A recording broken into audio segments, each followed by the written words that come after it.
a chance de Palmeiras e Atlético desistirem da operação por Paulinho. Será que isso é real? Briga entre Palmeiras e Internacional por Bernabé. Tem ainda últimas de mercado, bastidores, finanças e muito mais. Para quem não me conhece, eu sou Jorge Nicola, jornalista esportivo, e o objetivo por aqui é deixar você sempre por dentro de tudo que está rolando com o seu clube do coração. Só peço que deixe like, se inscreva no canal e ative as notificações. Combinado? Bora repercutir uma informação que eu recebi, mas chequei e posso trazer desdobramentos. Bom, a notícia é: um empresário super importante brasileiro me procurou para contar que a negociação entre Paulinho, Palmeiras e Atlético Mineiro pode cair.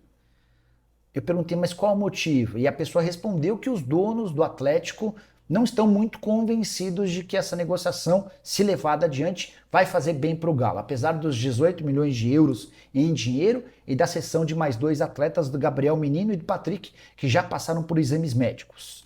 Na teoria, esse negócio já deveria ter sido anunciado há bastante tempo. Já há um acordo entre as partes desde 19 de dezembro, ou seja, lá se vão 10 dias, e até agora nada desse anúncio, apesar dos exames médicos já terem sido feitos, de toda a documentação já ter sido trocada.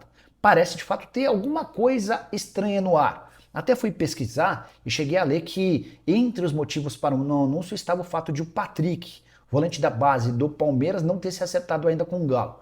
Recebi um feedback de uma pessoa do Atlético de que não há problema com o Patrick e que os dirigentes, os acionistas do Galo, não estão dispostos a desistir do acordo. É questão de tempo e burocracias relacionadas às trocas das minutas do contrato para que o Paulinho seja oficialmente anunciado como reforço ao Alviverde e para que o Atlético também confirme as chegadas do Patrick e do Gabriel Menino, além do depósito de 18 milhões de euros que será parcelado. Mas como essa pessoa que me passou a informação conhece muito de mercado e está sempre um passo à frente das outras, fiz questão de trazer a informação para vocês, embora o Atlético desminta. Também conversei com o Nick Arcuri, empresário do Gabriel Menino, que disse que está tudo certo, que não está sabendo de absolutamente nada e que o anúncio deve acontecer a qualquer momento. Como o futebol tem essas idas e vindas, é sempre importante a gente estar atento aos movimentos. Qualquer novidade prometo trazer para vocês. E você? Tá achando estranha essa demora? Tudo normal? Faz parte? Já usa o espaço para comentário para dar a sua opinião sobre o tema e opine também sobre o que quiser no vídeo. Preciso te contar agora se Bernabé, lateral esquerdo de 24 anos de idade, argentino, será reforço do Palmeiras ou se permanece no Inter. Essa resposta deve ser conhecida nos primeiros dias do próximo ano. É que o período de prioridade do Internacional para a compra do atleta junto ao Celtic se encerra agora, em 31 de dezembro, ou seja, em mais 2 dias. O Inter não conseguiu chegar a um acordo, pelo menos até esse momento, com o Celtic, a pedida do clube escocês de 9 milhões de euros. A ideia do Inter era pagar entre 4 e 5 milhões de euros. E foi nesse contexto que o Palmeiras chegou atravessando a negociação e tornando-se favorito. Ninguém no Verdão confirma, mas a informação que corre entre dirigentes do Inter é que o Palmeiras já se dispôs a pagar 7 milhões de euros e está esperando a virada do ano para poder tirar o Internacional da parada. O Inter perde a prioridade da compra do jogador e para avançar na aquisição do atleta, que chegaria para disputar a posição com o Piquerez, com a lembrança de que o Palmeiras ainda tem outros 2 jogadores para a função, o Vanderlan, que já foi pretendido por times europeus, e também o Caio Paulista, contratado nesse ano, e alguém que não vingou. Só para completar um pouquinho sobre o histórico do Bernabé, 24 anos de idade, eleito o melhor lateral esquerdo do Campeonato Brasileiro. Na atual temporada pelo Inter foram 25 jogos, 3 gols e 6 assistências. Havia chegado ao Celtic comprado por 4 milhões e 300 mil euros em junho de 2022. Perica, a ajuda com o Oscar, o Master sobe para 65, mas conselheiros estão questionando Casares e querem valores parecidos com o Palmeiras, 100 milhões de reais. Narique, eu acho até natural que o conselheiro peça mesmo, cobre, brigue, mas o Palmeiras tem sido muito mais competitivo do que o São Paulo nos últimos anos.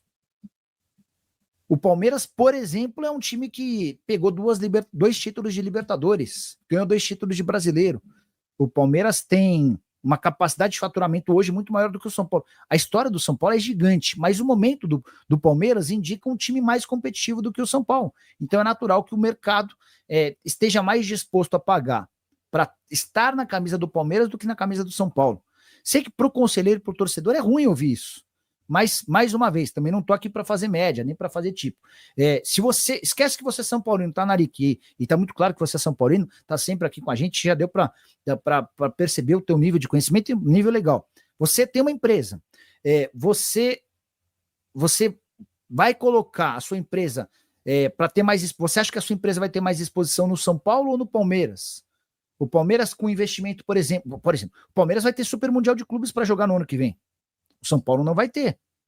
E o fato de estar no Super Mundial de Clubes vai permitir ao Palmeiras ter uma exposição muito maior do que a do São Paulo. Então, isso ajuda a entender um pouquinho também dessa diferença, tá? O Renato Rodri, Palmeiras só sondou ou ofereceu proposta para tirar o Vila do Grêmio? Renato, eu não consegui avançar nessa notícia, tá? A verdade é que o Palmeiras tem divulgado muito pouco sobre o mercado, é difícil você arrancar confirmações. Do Grêmio, o que eu ouvi é que nunca chegou proposta, tá? Dá para descartar que o Palmeiras tenha procurado os representantes do atleta? Não. Mas com o Grêmio eu posso contar que não houve nenhuma negociação. E o Vila Sante seria meio que um plano C. O primeiro nome é o Andrés Pereira, o segundo nome seria o Bitelo, aquele jogador que já passou pelo próprio Grêmio, hoje está no Dínamo, e o Vila Sante seria uma terceira alternativa. Mas o Gustavo Quinteiros, que aceitou o convite para ser técnico do Grêmio, aceitou, entre outras, com a condição de não vender os principais jogadores, ele gosta demais do Vila Sante. Gustavo Felipe, não existe o São Paulo ter 8ª, 9ª ou 10ª. Concordo em gênero, número e grau.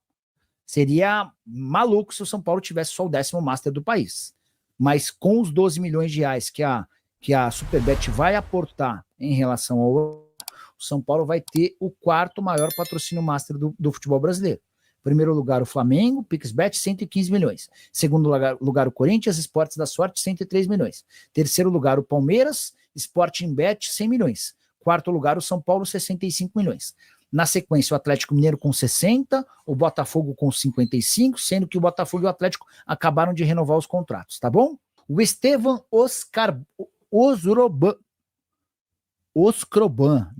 Estevan Oscroban. Nicola, o Palmeiras com Everton, Mike, Gomes, Murilo e Piquerez. Aníbal, Andréas, Matheus Pereira e Estevam. Facundo e Paulinho. Melhor time do Brasil? Cara, você ainda teria no banco Rafael Veiga. Você ainda teria no banco quem mais? Richard Rios. Cara, espetacular. Eu não sei como é que o Facundo vai se comportar no Brasil, mas é um baita time, né? Daria até para ter o Matheus Pereira centralizado, com o Estevam de um lado, o Facundo do outro. Bom, muito bom. Não sei se o melhor, mas se não for o melhor, certamente um dos dois melhores. Baita time, tá? Gostei demais. Do Bernabé até 31 de dezembro. A partir de 1º de janeiro a coisa já muda. E é possível até que pro restante do mercado o Celtic peça mais. Palmeiras, por exemplo, que foi buscar informações no staff. O pedido é de 5 milhões de euros. O que eu ouvi de uma pessoa do Inter, infelizmente essa eu não posso identificá-la, é que o Internacional confia demais na relação que tem com o empresário do Bernabé. A impressão que eu tive é de que quando o Bernabé veio, foi muito mais um pedido do empresário do que uma convicção do Inter. E que agora o Inter está falando, bom, a gente atendeu a tua, agora ajuda a gente aqui. Mas falta o acordo com o Celtic, que a grana não tá batendo, tá? O Jonathan Oliveira. Nicola, boa noite. Cara, por que não ir atrás do Montiel, que é a terceira opção na lateral do Sevilha? Substituiria com tranquilidade o Mike e o Rocha da terceira idade. Boas festas e avante palestra.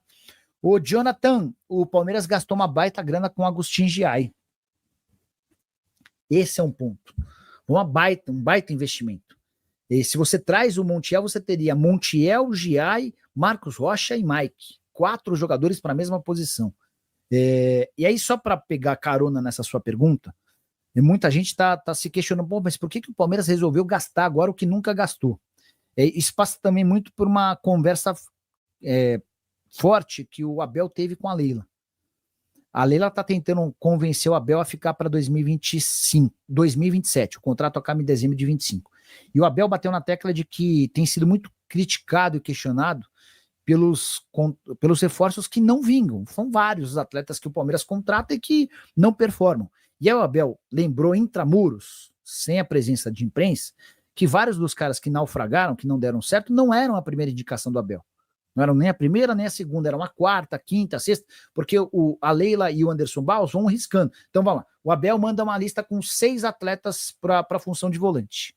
Aí o Palmeiras vai atrás do primeiro, não dá certo, o segundo não dá certo, o terceiro é caro, o quarto é caro. Aí vão contratar o 6º. E aí quando não dá certo, sobra pro Abel. Então o Abel meio que disse, Leila, se você tiver de fato a intenção de me fazer ficar aqui, a gente vai precisar mudar a política de investimento. Vamos aproveitar o fato de o Palmeiras, só pela participação no Super Mundial, ter direito a 50 milhões de dólares e vamos abrir os cofres. Vamos começar a contratar jogador da minha primeira prateleira. O Palmeiras foi atrás do Facundo Torres, que era o grande objetivo. O Palmeiras fechou com o Paulinho, que ainda não foi anunciado, mas será a qualquer momento. E aí o perfil de investimento mudou. O Andrés Pereira é outra prova disso, tá? Esfriou. Alvo do Palmeiras. Andrés Pereira sinaliza permanência no Fulham com recado à torcida inglesa. O meia brasileiro, que tem sido especulado como reforço do Verdão, deu indícios de que sua trajetória no Fulham deve continuar em 2025. A mensagem foi dada após o empate em 2-2 com o Bournemouth, neste domingo, pelo campeonato inglês. Andrés foi titular na partida e ainda contribuiu com uma assistência para o primeiro gol da equipe. Aos 39 minutos do primeiro tempo, ele cobrou um escanteio perfeito na cabeça de Raul Jimenez, que não perdoou e mandou para o fundo da rede. Apesar disso, o jogo terminou empatado após um gol de Outara nos minutos finais. Na segunda etapa, Andrés foi substituído aos 25 minutos pelo técnico Marco Silva, que colocou Tom Cairney em seu lugar. Após o apito final, Andrés fez uma publicação no Instagram agradecendo a torcida pelo apoio durante o ano e dando um recado que soou como um fico. Ele escreveu: azar de não conseguir a vitória, vamos de novo no próximo ano. Obrigado pelo incrível apoio de vocês neste 2024. Vejo vocês em 2025. A mensagem acendeu o alerta nos bastidores do Palmeiras, que busca reforçar seu meio-campo para a próxima temporada. O técnico Marco Silva, por sua vez, evitou comentar os rumores sobre a possível saída do jogador. Em entrevista recente, ele revelou que não abordou o tema diretamente com Andrés, mas ressaltou a importância do meia para o elenco. Nesta temporada, Andrés disputou 17 partidas pelo Fulham, marcou 3 gols e deu uma assistência, consolidando-se como uma peça-chave da equipe inglesa. De acordo com informações do jornalista Fabrício Romano, o Palmeiras já enviou uma proposta oficial ao Fulham, mas ainda aguarda resposta. O Verdão esperava contar com Andrés para suprir a necessidade de um meio-campista criativo no elenco comandado por Abel Ferreira. Contudo, com o contrato de Andrés válido até 2026 e seu desempenho consistente no Fulham, as negociações prometem ser complicadas. A diretoria do Palmeiras segue monitorando a situação, enquanto Andrés parece determinado a seguir no Fulham, pelo menos por enquanto. O próximo capítulo dessa história ainda é incerto, mas os torcedores do Verdão não perdem a esperança de contar com o talentoso meia em seu plantel para 2025.